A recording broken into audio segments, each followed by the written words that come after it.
For those of you who don't know me, I'm Mrs. Ross, and I'm going to tell you a little bit about a handful of presidents who had managed to expand the power of the president in America.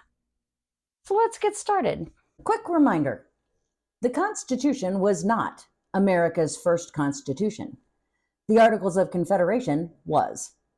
Under the Articles of Confederation, there was no president, so that office was not a thing when America became America.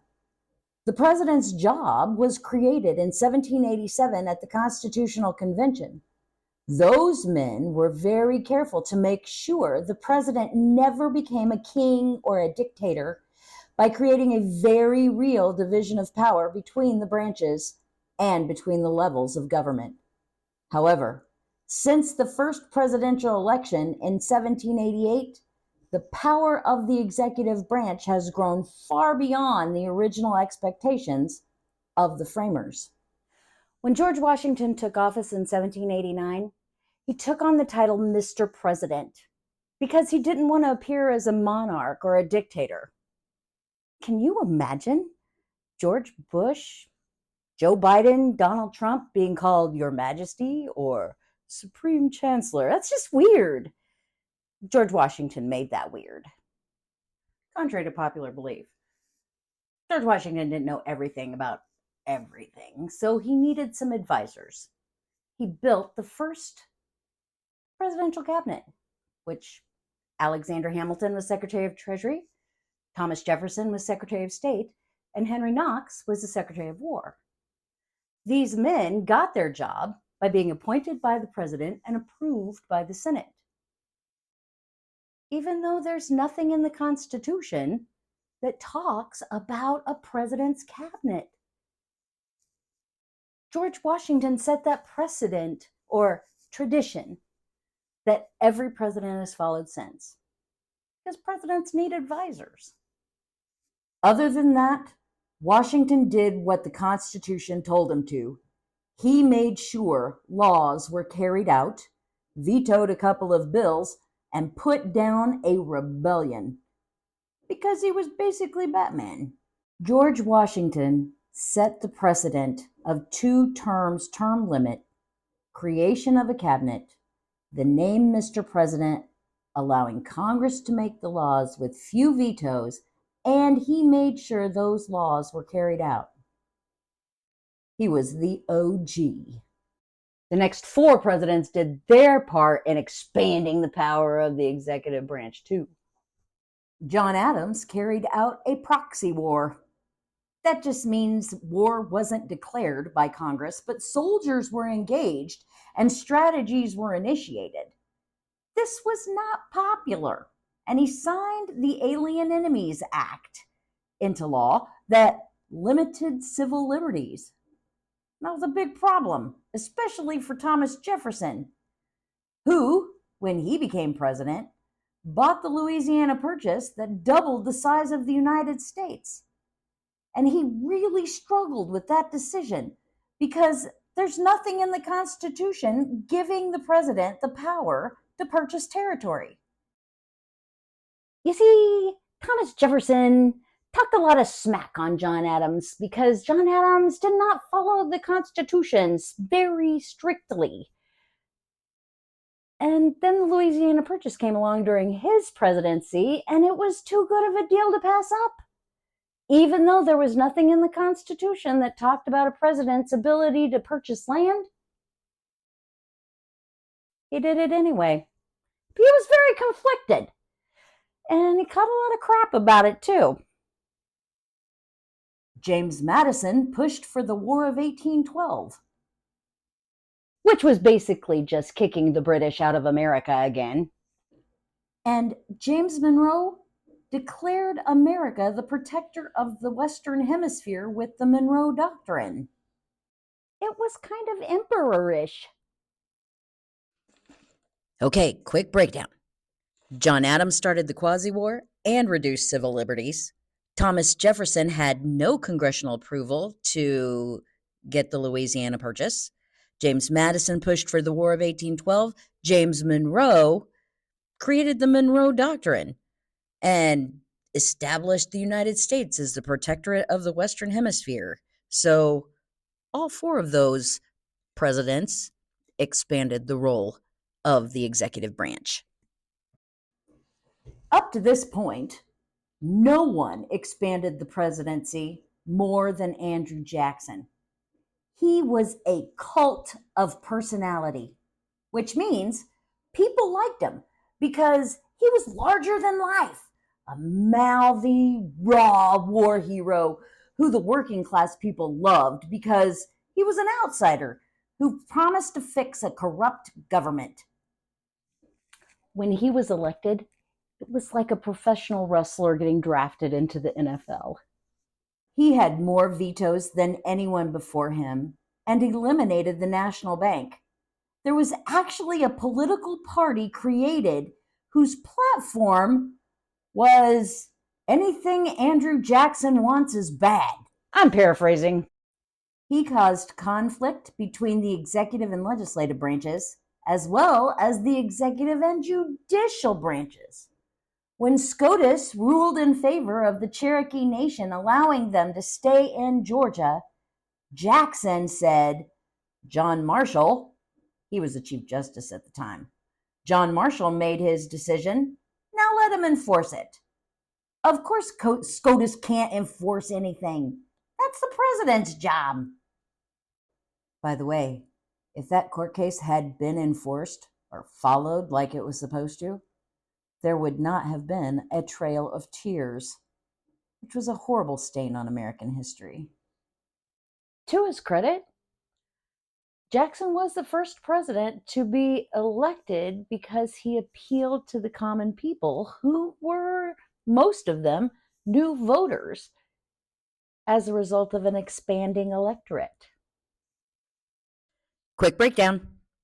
Andrew Jackson totally flipped the script on the presidency. He had more vetoes than any previous president. He eliminated the national bank, increased conflict among the branches, and he was the first to appeal to the common man when he was elected. And finally, he denied the power of the judicial branch by refusing to execute a judgment that they passed. No one can deny the presidential power that grew during Abraham Lincoln's administration. Presidents always grab power during a time of war, and the Civil War killed more Americans than any war we've ever fought in since or before. So nobody really remembers that he suspended the writ of habeas corpus and arrested suspicious people or disloyal people because the Union won, and it was a means to an end. Can you imagine a president today taking control of the airlines and internet? Well, there were no planes or computers when Lincoln was president. The technological advancements were trains and telegraphs. Lincoln took control of both of them in order to stop the Confederacy. He also censored the media, which was basically just newspapers. But it was a big deal. And if you think about it in today's time, it would be a big deal if a president tried to censor the internet and social media or 24-hour news. War is expensive and raises the deficit significantly every time. Absolutely no different when Lincoln was president. Quick review. Lincoln suspended habeas corpus, assembled the state militias for federal use, enlarged the military by running a deficit, arrested suspicious and disloyal people, censored the media, and took control of the nation's transportation and communication systems. But it was Lincoln. Then there's McKinley, who redefined the way presidents handled foreign relations.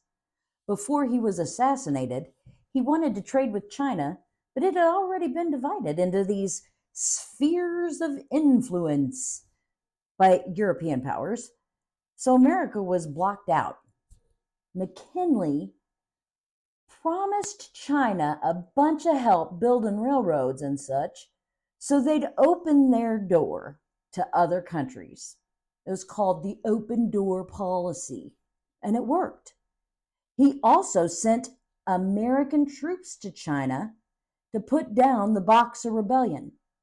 Today, presidents send troops to other countries to protect American interests all the time, and it's become expected. But that wasn't the case in 1900. So, what you need to remember about how McKinley expanded the powers of the executive branch was his open door policy and the intervention he sent to put down the Boxer Rebellion. Theodore Roosevelt was another cult of personality.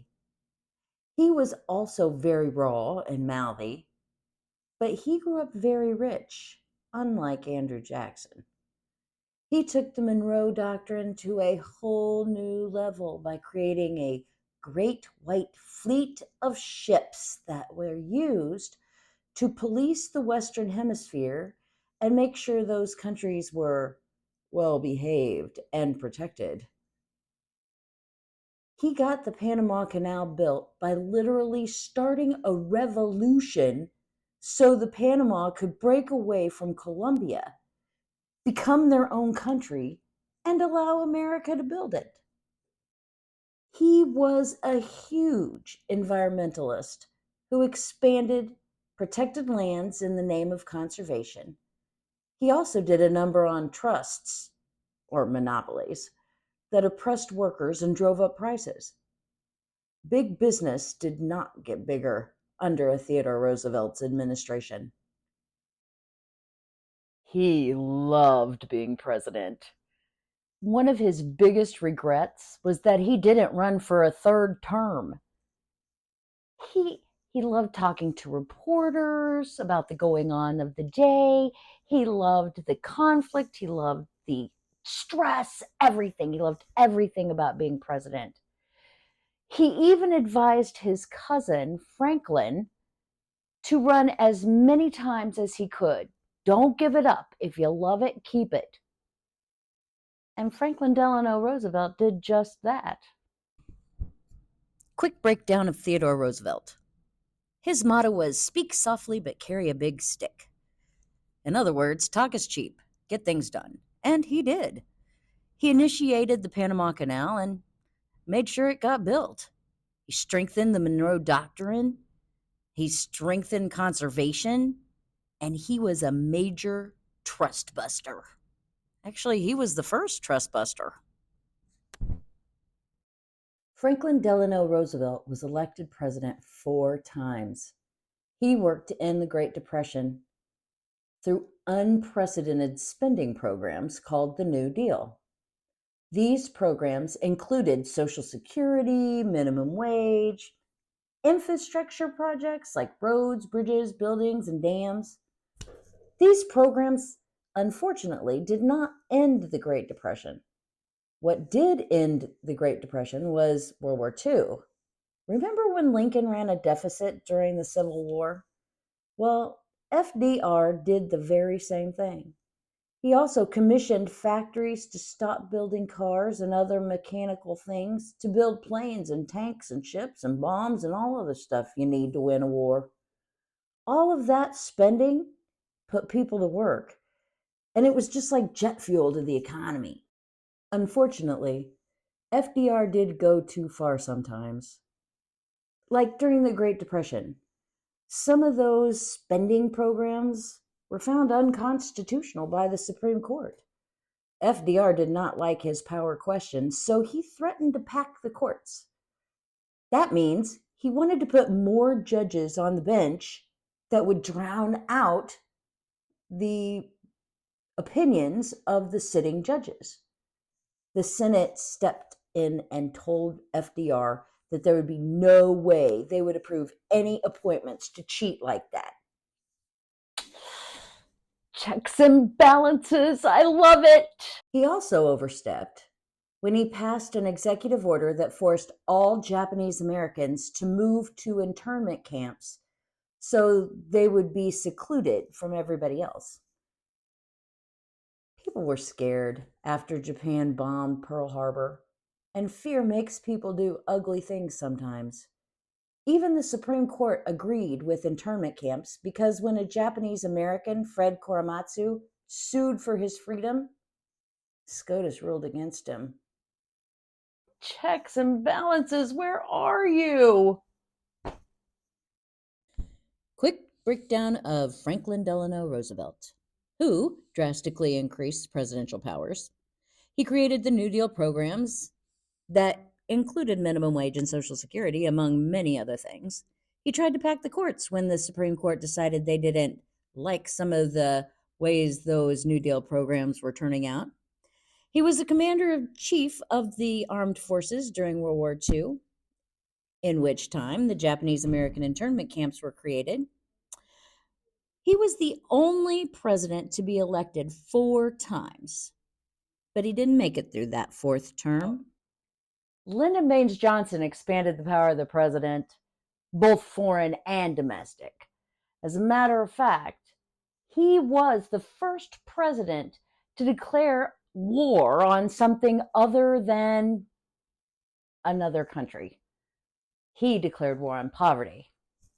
He spent buku bucks on housing projects in the inner cities, improving inner city schools, food stamps, and other welfare programs. He also created Pell Grants that paid for college if people couldn't afford to pay for it themselves. At the same time all of this spending was going on, he convinced Congress to let him spend as much as he wanted to stop the Viet Cong in Vietnam. Turns out he convinced them to make it rain by exaggerating the Gulf of Tonkin incident. That lie came out in the Pentagon Papers and was leaked to the press after LBJ was done being president. The hippies had a heyday with that one. Quick breakdown on how LBJ expanded the role of the president. First, the war on poverty.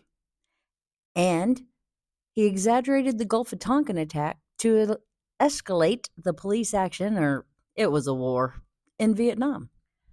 Now, these presidents aren't the only presidents that have expanded the power of the executive branch.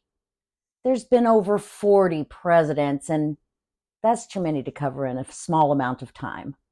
Now we're in the 21st century. I'm not going to talk about these guys. I was told once that it is impossible to objectively analyze a president's administration if you lived through it.